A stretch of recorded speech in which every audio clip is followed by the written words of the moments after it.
നിങ്ങൾ ഇൻ്റർനെറ്റിൽ നിങ്ങൾ ഇൻസ്റ്റയിലാണോ ഫേസ്ബുക്കിലാണോ എവിടെയാണെങ്കിലും ഈ മൗസ് ആക്ച്വലി നിങ്ങൾ കണ്ടിട്ടുണ്ടാവും. ഇതാണ് ആർട്ടിക്സ് ഫോക്സിൻ്റെ ഒരു ട്രാൻസ്പെറൻറ്റ് മൗസ്. ഇത് ബെറ്റർ ആവുന്നത് അല്ലെങ്കിൽ ഇതിനെ എല്ലാവരും ശ്രദ്ധിക്കുന്നത് ഇതിൻ്റെ ഡിസൈൻ കൊണ്ട് തന്നെയാണ്. ഒരു ട്രാൻസ്പെറൻറ്റ് ഡിസൈൻ, അതുപോലെ തന്നെ ട്രാൻസ്പെറൻറ്റ് ഡിസൈൻ ഭയങ്കര ട്രെൻഡിങ് ആയിട്ട് നിൽക്കുന്നൊരു ടൈം കൂടിയാണ്. സോ ഈ മൗസ് കാണാൻ അടിപൊളിയാണ്. അതുപോലെ തന്നെ നിങ്ങൾക്ക് ഇത് പർച്ചേസ് ചെയ്യണമെങ്കിൽ നിങ്ങൾക്ക് ഫ്ലിപ്കാർട്ടിൽ കറൻ്റ്ലി ഉണ്ട്, ആമസോണിലുണ്ട്, അതുപോലെ തന്നെ ആർട്ടിക് ഫോക്സിൻ്റെ ഓൺ വെബ്സൈറ്റ് ഉണ്ട്. ഞാനിത് ആർട്ടിക് ഫോക്സിൻ്റെ വെബ്സൈറ്റിൽ നിന്നാണ് പർച്ചേസ് ചെയ്തത്. അപ്പോൾ നിങ്ങൾ ഈ 3 വെബ്സൈറ്റിൽ നോക്കുക, പ്രൈസ് ഏറ്റവും കുറവ് എവിടെയാണോ അവിടുന്ന് പർച്ചേസ് ചെയ്യുക. ഇതിൻ്റെ പ്രൈസ് വരുന്നത് 700 റുപ്പീസാണ്, 699. 699. അപ്പോൾ ചിലപ്പം ഫ്ലിപ്കാർട്ടിൽ സെയിം പ്രൈസിന് കിട്ടും, ആമസോണിൽ കമ്പാരിറ്റീവ്ലി കുറച്ചും കൂടി കൂടുതലാണെന്ന് തോന്നുന്നുണ്ട്. പിന്നെ ഒരു കാര്യം ശ്രദ്ധിക്കേണ്ടത്, ഇത് ആർട്ടിക് ഫോക്സ് ആണ്. അപ്പോൾ നിങ്ങൾക്ക് സെയിം ഡിസൈനിൽ വേറെ ബ്രാൻഡിൻ്റെ ഈ മൗസ് കാണാൻ പറ്റും. വേറെ എന്തെങ്കിലും പേരായിരിക്കുന്നത് ഡോക്ടർ ടെക്കോ അങ്ങനെയൊക്കെ ഞാൻ കണ്ടിട്ടുണ്ട്. ഇത് സംഭവം എന്ന് പറയുന്നത്, നിങ്ങൾ ചൈനയിൽ നിന്ന് ഒരു പ്രൊഡക്റ്റ് എടുക്കുന്നു, എന്നിട്ട് ഇത് റീബ്രാൻഡ് ചെയ്യുന്നു, എന്നിട്ട് ഇന്ത്യയിൽ സെല് ചെയ്യുന്നു. ഇത് ഇങ്ങനത്തെ മൗസിൻ്റെ ബ്രാൻഡല്ല, ബോൾട്ട് ഓഡിയോ, ബോട്ട്, അതുപോലെ തന്നെ നോയ്സ്, പിന്നെ ഇങ്ങനത്തെ ഒരുപാട് ബ്രാൻഡ്സ് ഉണ്ടല്ലോ, വാച്ച്, സ്മാർട്ട് വാച്ച്, അതുപോലെ തന്നെ ഇയർഫോൺസ് ഒക്കെ സെല് ചെയ്യുന്നത്. ഇവരൊക്കെ ഫോളോ ചെയ്യുന്ന സെയിം റൂളാണ്. അപ്പോൾ അതുകൊണ്ടാണ് ഇത്ര ചീപ്പായിട്ട് പ്രോഡക്റ്റ് ആളുകൾക്ക് തരാൻ പറ്റുന്നത്, ഈ റീബ്രാൻഡിങ് കൊണ്ട്. ഒന്ന്, ഇത് നമ്മുടെ ഈ ആപ്പിളിൻ്റെ മാജിക് മൗസ് നിങ്ങൾ ഓൺ ഹാൻഡ് ചെയ്തിട്ടുണ്ടെങ്കിൽ, നിങ്ങൾ എപ്പോഴും യൂസ് ചെയ്യുന്നുണ്ട്, അതിൻ്റെ എക്സാക്ട് സെയിം ഡിസൈനാണ് ഇവർ, പാറ്റേൺ ആണ് ഫോളോ ചെയ്തിരിക്കുന്നത്. ആപ്പിളിൻ്റെ അത്ര വെയിറ്റ് ഇല്ല, കാരണം മെറ്റീരിയലൊക്കെ നല്ല ഡിസൈൻ വ്യത്യാസമുണ്ട്. പക്ഷേ ആപ്പിളിൻ്റെ സ്ലീക്ക്, അല്ലെങ്കിൽ അവരുടെ നമുക്ക് എങ്ങനെയാണ് ഹാൻഡ് റെസ്റ്റ് ആവുന്നത്, ഫിംഗേഴ്സ് എങ്ങനെ കറക്റ്റ് ചെയ്ത് പൊസിഷനിൽ വരുന്നത്, ആ ഒരു എക്സാക്ട് ആപ്പിൾ ഡിസൈനാണ് ഇവരുടെ എനിക്ക് തോന്നുന്നു അവർ കോപ്പി ചെയ്തിട്ടുള്ളത്, അല്ലെങ്കിൽ എന്താ പറയുക, അവർ ഇൻസ്പയർ ചെയ്തിട്ടുള്ളത്. പക്ഷേ സ്റ്റിൽ അതുകൊണ്ട് നൈസാണ്. നിങ്ങൾക്ക് കുറച്ചും കൂടി ചെറിയ കൈകളാണെങ്കിൽ എനിക്ക് കുറച്ചും കൂടി വലിയ കൈയാണ്, പക്ഷേ ചെറിയ കൈകളാണെങ്കിൽ പോലും നിങ്ങൾക്ക് ഭയങ്കര ഈസി ആയിട്ട് ഇത് ഹാൻഡിൽ ചെയ്യാൻ പറ്റും. Really good. എനിക്ക് റേസറിൻ്റെ അത്യാവശ്യം വലിയ മൗസാണ്. സോ അതിൽ നിന്ന് ഇതിലേക്ക് വരുമ്പോൾ എനിക്ക് കുറച്ചും കൂടി ഒരു ഡിസ്കംഫർട്ട് ഇനീഷ്യൽ ടൈമിലുണ്ടായിരുന്നു. ബട്ട് ലേറ്റർലി ഞാൻ യൂസ്ഡ് ആയി, പ്രശ്നമൊന്നുമില്ല. അപ്പോൾ ഞാൻ ഈ പറഞ്ഞുകൊണ്ട് ഇത് ട്രാൻസ്പെറൻറ്റ് ലുക്കാണ്. പിന്നെ ഇതിൽ വരുന്നത് നമുക്ക് റീചാർജബിൾ ബാറ്ററിയാണ്. നമുക്ക് ബാറ്ററി മറ്റേതല്ല, ആൽക്കലൈൻ ബാറ്ററി അല്ല, റീചാർജബിൾ ആണ്. നമുക്ക് ഇവിടെ ഒരു ടൈപ്പ് സി പോർട്ട് കൊടുത്തിട്ടുണ്ട്. സന്തോഷം, ടൈപ്പ് സി ആണ്, മൈക്രോ USB അല്ല. പിന്നെ ഇവിടേക്ക് ഒരു നമുക്കൊരു മെറ്റൽ ലുക്കുള്ള ഒരു സ്ക്രോളിംഗ് വീലാണുള്ളത്. നല്ലൊരു ഗ്രിഡ് ആക്ച്വലി അവർക്ക് ഇതിനൊരു ഗ്രിപ്പ് കൊടുത്തിട്ടുണ്ട്. It's nice.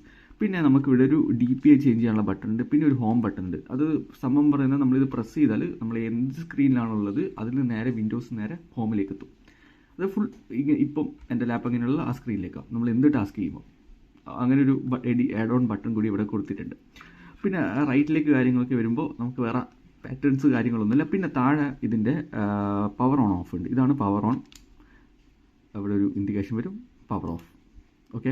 പിന്നെ ഇവിടെ പവർ ഓൺ ചെയ്ത് തന്നെ നമുക്കിവിടെ ബാറ്ററി എത്രയുണ്ട് കാണുമ്പോൾ, ഇപ്പം ടോട്ടൽ 3 ഡോട്ടിൽ എത്ര ഡോട്ടുണ്ട്, 3 ഡോട്ട് ഫുൾ ആയിട്ടുണ്ട്.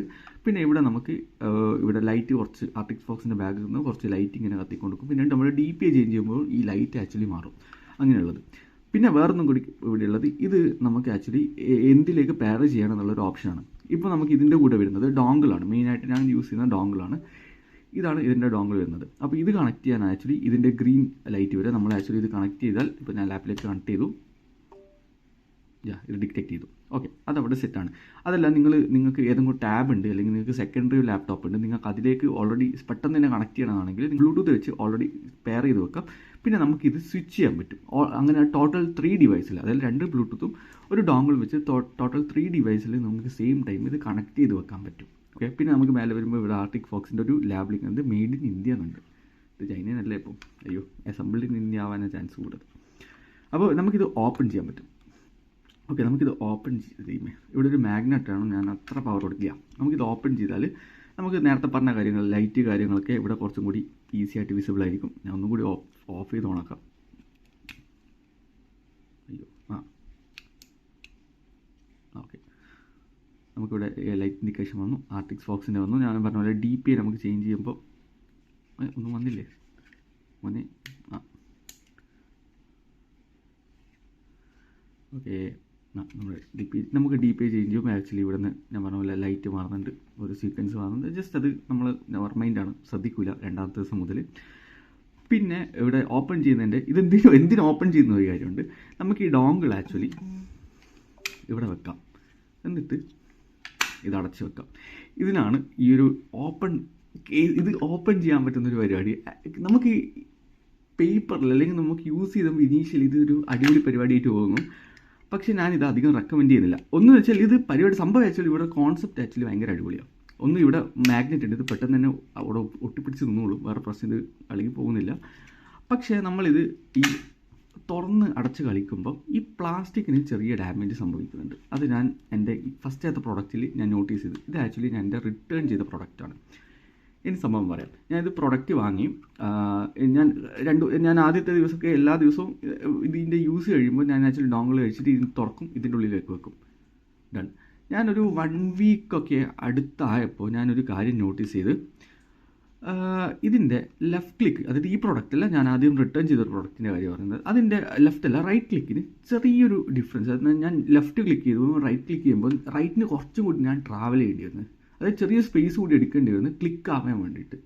അപ്പം ഭയങ്കര മിനിമലായത്. പിന്നെ ഞാൻ അതേപോലെ തന്നെ നമുക്ക് ചെറിയൊരു ഇതിന് സൗണ്ട് ഇല്ല. ഇപ്പോൾ ക്ലിക്ക് സൗണ്ട് കേൾപ്പിച്ചില്ല, ഭയങ്കര മിനിമലാണ് ഇതിൻ്റെ, ഭയങ്കര തീരെയില്ല എന്ന് പറയാൻ വേണ്ടിയിട്ട്. അപ്പോൾ ഇതിൻ്റെ ബട്ടൺസ് ക്ലിക്ക് വരുന്നത്, അപ്പോൾ ആ ക്ലിക്കിൽ ഒരു ഡിഫറൻസ് എനിക്ക് തോന്നി. ഈ ഭാഗം ഉണ്ടല്ലോ, ഇത് ആക്ച്വലി പൊട്ടിയതല്ല, ഇതിങ്ങനെ തന്നെയാണ്. അപ്പോൾ ഇത് നമ്മൾ ഈ ഓപ്പൺ ചെയ്ത് ക്ലോസ് ചെയ്ത് കളിക്കുമ്പോൾ ഇതിന് അതായത് ഇത് ചെറിയൊരു അലൈൻമെൻറ്റ്, ചെറിയൊരു ഇഷ്യൂ വന്നു. വളരെ മിനിമലാണ്, നമുക്ക് ശ്രദ്ധിച്ച് നോക്കി ഭയങ്കര ശ്രദ്ധിച്ച് നോക്കി അലൈൻമെൻറ്റ് ഇഷ്യൂ കാണാൻ പറ്റും. പക്ഷേ ആ ചെറിയ അലൈൻ ഇഷ്യൂ നമുക്ക് ക്ലിക്കിൽ ഭയങ്കര ഡിഫറൻസ് വരുത്തി. അപ്പോൾ ഞാനത് ആക്ച്വലി റിട്ടേൺ ചെയ്തു ആൻഡ് പുതിയ പ്രൊഡക്റ്റ് വന്നു. ഞാൻ പിന്നെ ഇത് ഓപ്പൺ ചെയ്യാറില്ല. ഞാൻ ആക്ച്വലി ഒരുപാട് ദിവസത്തിന് ശേഷമാണ് ഞാൻ ഈ ഡോങ്കിൾ ഈ വീഡിയോ എടുക്കാൻ വേണ്ടി ഈ ബാക്ക് കേസ് ഓപ്പൺ ചെയ്യുന്നത്. ഓക്കെ.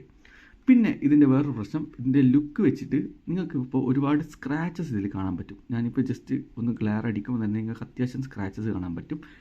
ഞാനിത് ആക്ച്വലി യൂസ് ചെയ്യുന്നത്, ഇതിൻ്റെ ഒരു കേസ് ഉണ്ട്, പൗച്ചുണ്ട്. ഇത് പൗച്ചല്ല, ജസ്റ്റ് ഇതിൻ്റെ കൂടെ വന്ന കവറാണ്. ഇതിലിട്ടിട്ടാണ് ഞാൻ ഡെയിലി ബേസിസിൽ കൊണ്ടുവന്നത്. എൻ്റെ ബാഗിലൊക്കെ വെക്കുമ്പോൾ ഇതിലിട്ടിട്ടാണ് വെക്കുന്നത്. അപ്പോൾ നമ്മൾ ഒരു എക്സ്ട്രാ കെയർ ഇതിന് കൊടുക്കണം, ഇതിൽ സ്ക്രാച്ച് വരാതിരിക്കാൻ. കാരണം ഒന്ന് വിചാരിച്ചാൽ ഇത് പൊട്ടിക്കാൻ പറ്റും. പ്ലാസ്റ്റിക്കാണ്, കുറച്ച് ചീപ്പായിട്ടുള്ള, വളരെ ചീപ്പൊന്നുമല്ല, പക്ഷേ സ്റ്റിൽ ആ ഒരു എസ്തെറ്റിക് കീപ്പ് ചെയ്യാൻ വേണ്ടിയിട്ട് അവർക്ക് അത്ര ലിമിറ്റഡ് ആയിട്ടുള്ള മെറ്റീരിയൽസ് യൂസ് ചെയ്യാൻ പറ്റും. അതുകൊണ്ട് ഇത് കുറച്ചൊരു പ്ലാസ്റ്റിക് കുറച്ചും കൂടി ലൈറ്റ് വെയിറ്റ് ആണ്. സോ നമ്മളൊന്ന് വിചാരിച്ചാൽ അത് പൊട്ടും, അല്ലെങ്കിൽ സ്ക്രാച്ചസ് ഈസി ആയിട്ട് വരും. സോ അത് കെയർ ചെയ്യാം. അപ്പോൾ നിങ്ങൾക്ക് ഞാൻ റെക്കമെൻഡ് ചെയ്യുന്നത്, നിങ്ങൾ കുറച്ചും കൂടി എസ്തെറ്റിക്കിനെ നോക്കുകയാണെങ്കിൽ ഇത് ഭയങ്കര രസമാണ്. ഇപ്പോൾ നിങ്ങൾക്ക് ഈ വീഡിയോ കാണുമ്പോൾ തന്നെ എത്ര രസമുണ്ട് ഈ മൗസ് എന്ന് മനസ്സിലാവും. പക്ഷേ നിങ്ങൾ ട്രാവൽ ചെയ്യുന്നത്, നിങ്ങൾ തീരെ കെയർലെസ് ആയിട്ട് മൗസ് കൺട്രോൾ ചെയ്യുന്ന ആളാണെങ്കിൽ ഞാൻ റെക്കമെൻഡ് ചെയ്യുന്നില്ല. വേറെ ബ്ലൂടൂത്ത് മൗസസ് നോക്കാം. പക്ഷേ നിങ്ങൾ ടേക്ക് കെയർ ചെയ്യാൻ റെഡിയാണ്, ഓക്കെ ഇത് പ്രശ്നമില്ല, എനിക്ക് ഈ ടൈപ്പ് മൗസ് മതി എന്നാണെങ്കിൽ ഞാൻ ഇത് റെക്കമെൻഡ് ചെയ്ത്. ഇത് ആക്ച്വലി നല്ലൊരു മൗസാണ്. ഞാനും വിചാരിച്ചില്ല ഞാൻ എത്ര കാലം ഇത് ഇങ്ങനെ കൊണ്ട് നടക്കുന്നുള്ളത്. പക്ഷേ എനിക്ക് സംഭവം ഇഷ്ടമായി. എനിക്കൊന്ന് ഒരു 1 മന്തിൻ്റെ അടുത്തായിട്ട്, 1 മന്തിൻ്റെ മേലെയായിട്ട് ഞാൻ ഇത് യൂസ് ചെയ്യുന്നുണ്ട് ഡെയിലി ബേസിസ്. എൻ്റെ റേസറിനെ റീപ്ലേസ് ചെയ്തിട്ടില്ല, പക്ഷേ റേസർ സ്റ്റിൽ കൊടുത്ത്. ബട്ട് സ്റ്റിൽ എനിക്ക് ഹൈലി റെക്കമെൻഡ് ചെയ്യാൻ പറ്റുന്ന ഒരു പ്രൊഡക്റ്റാണിത്. പിന്നെ ഇതിൻ്റെ ബാറ്ററി ലൈഫ് സത്യം പറഞ്ഞാൽ എനിക്കറിയില്ല. ഞാൻ റാൻഡംലി ടൈപ്പ് ചെയ്യാണ്, എൻ്റെ ഫോണിൻ്റെ ചാർജർ ഉണ്ടാവും, അടുത്ത് കണക്ട് ചെയ്ത് വെക്കും. ഇത് ഒരു ബാർ മാത്രമേ കൊണ്ടുള്ളൂ, ഇതുവരെ ഡെഡ് ആയിട്ടില്ല. ഓക്കെ, ഈവൻ ഡെഡായാൽ പോലും നമുക്കിത് just type C cable connect ചെയ്ത് യൂസ് ചെയ്യാനും പറ്റും, പ്രശ്നമൊന്നുമില്ല. ഞാൻ ചാർജിങ്ങിൻ്റെ കാണിച്ചു തരാം. ഇവിടെ അവിടെ നമുക്കൊരു ഗ്രീൻ ഇൻഡിക്കേഷൻ വന്നു ബാക്കിൽ. ചാർജിങ്. അപ്പോൾ ടോട്ടൽ 4 ബാർ ഉണ്ടല്ലേ, ഞാൻ ഇപ്പോൾ ശ്രദ്ധിച്ചു, സോറി. അപ്പോൾ ഇങ്ങനെയാണ് ഈ പ്രൊഡക്റ്റിൻ്റെ വരുന്നത്. അപ്പോൾ സ്ക്രോൾ വീലിലും ക്ലിക്ക് ആക്ച്വലി നൈസാണ്. ഇതിൻ്റെ ബട്ടൺസ് ഞാൻ പറഞ്ഞ സൗണ്ട് ആക്ച്വലി നൈസാണ്. ആക്ച്വലി നല്ല ഒരു ക്യൂട്ട് പ്രൊഡക്റ്റ്, അങ്ങനെ ഒരു ടേമിൽ വിളിക്കാൻ പറ്റുന്ന പ്രൊഡക്റ്റ്. അപ്പോൾ ഞാൻ എന്തായാലും ഹൈലി റെക്കമെൻഡഡ് ആയിട്ടുള്ള പ്രൊഡക്റ്റാണ്. ഞാൻ പറഞ്ഞ ഇങ്ങനത്തെ കാര്യങ്ങൾ ടേക്ക് കെയർ ചെയ്യട്ടെ, ഒരു എക്സ്ട്രാ കെയർ നിങ്ങൾ നൽകേണ്ടി വരും. ഞാൻ ആക്ച്വലി അത് നൽകുന്നുണ്ട്. ബുദ്ധിമുട്ടാണ്, ഞാനങ്ങനെ തീരെ ശ്രദ്ധിക്കാത്ത ആളാണ് എൻ്റെ ഇയർഫോൺസൊക്കെ. പക്ഷേ ഇതിന് മൗസിൻ്റെ കാര്യത്തിൽ ഞാൻ കുറച്ച് ശ്രദ്ധ കൊടുക്കുന്നുണ്ട്, അല്ലെങ്കിൽ ഇതിൽ സ്ക്രാച്ചസ് വരാനുള്ള ചാൻസ് ഭയങ്കര ഈസിയാണ്. ഞാൻ ഈ പറഞ്ഞ പോലെ എന്തെങ്കിലും ഒരു പ്രഷർ കുറേ സമയം ഇതിൻ്റെ മേലെ വന്നാൽ, ഇത് ഡിസ്പ്ലേസ് ആയിട്ടുണ്ടെങ്കിൽ, ഡിസ്ലൊക്കേറ്റ് ആയിട്ടുണ്ടെങ്കിൽ അത് ബുദ്ധിമുട്ടാണ്. So take care. ഞാൻ റെക്കമെൻഡ് ചെയ്യുന്നത്, ഞാൻ പറഞ്ഞ ആമസോൺ, ഫ്ലിപ്കാർട്ടിൽ നോക്കുക, ആർട്ടിക്സ് ഫോക്സ് എന്ന് തന്നെ സെർച്ച് ചെയ്യുക. ബാക്കി ഞാൻ പറഞ്ഞു ഇതിൻ്റെ ഒരുപാട് വേറെ ബ്രാൻഡ്സിൻ്റെ പ്രൊഡക്റ്റ് ഉണ്ട്, പക്ഷെ അതിന് കമ്പാരിറ്റീവ്ലി പൈസ ഉള്ള, എനിക്കൊന്ന് 1200 ഒക്കെ ഞാൻ കണ്ടിട്ടുണ്ട്. Thank you.